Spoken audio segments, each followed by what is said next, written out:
डाला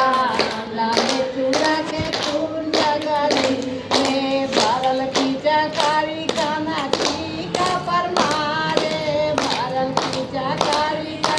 टीका पर मारे टीका लाल गुलाब में चूड़ा के फूल जगली में टीका लाल गुलाब में चूड़ा के फूल जगली में भरल